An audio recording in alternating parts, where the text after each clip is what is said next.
Так. Это видео мы будем записывать про приглашение пользователей в N8N. Опять же, спасибо подписчикам за идеи для видео. Давайте посмотрим. Итак, пригласить юзеров N8N достаточно просто. Вам достаточно зайти в настройки users и сделать invite кому-то. Все, здесь указать email, можно через запятую.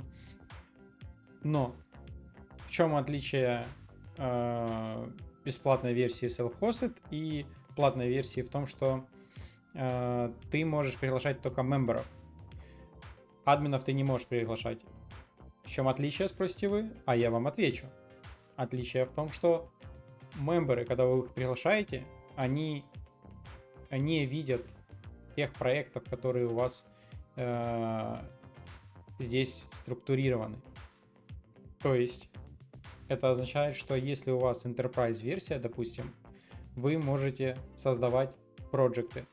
И в каждом проекте своя зона ответственности в плане вы можете в каждый проект приглашать отдельного юзера.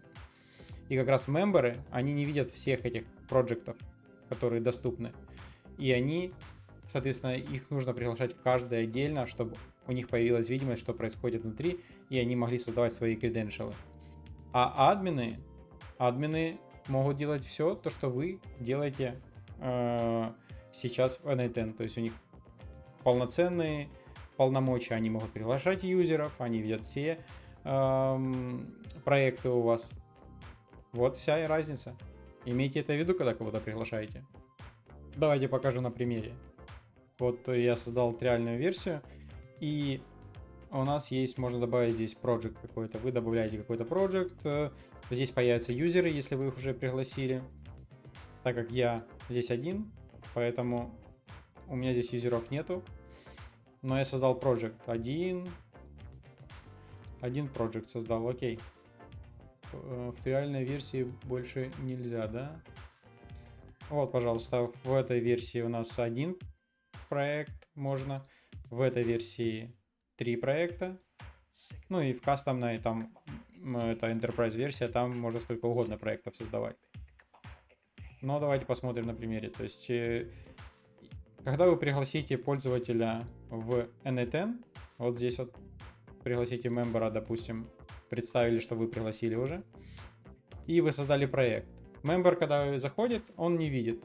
Он может создавать свои personal, но чтобы видеть у проекта, вы должны его потом вот в Project Settings зайти и вот здесь вот его добавить. И тогда он увидит проекты, которые к этому подключены к этому проекту. Workflows, рабочие процессы, которые подключены к этому проекту. Также credentials и все остальное. То есть в этом-то и разница между платным и бесплатным. А в self-hosted решении я не могу даже создать проект. Даже один. Или могу? Нет, Enterprise. Ну вот вся разница. Вот так вы можете приглашать пользователей в ваши проекты и ваш N8N. Подписывайтесь на канал. Ставьте жирный лайк. Ну или дизлайк, если вам не понравилось видео. Но лучше лайк.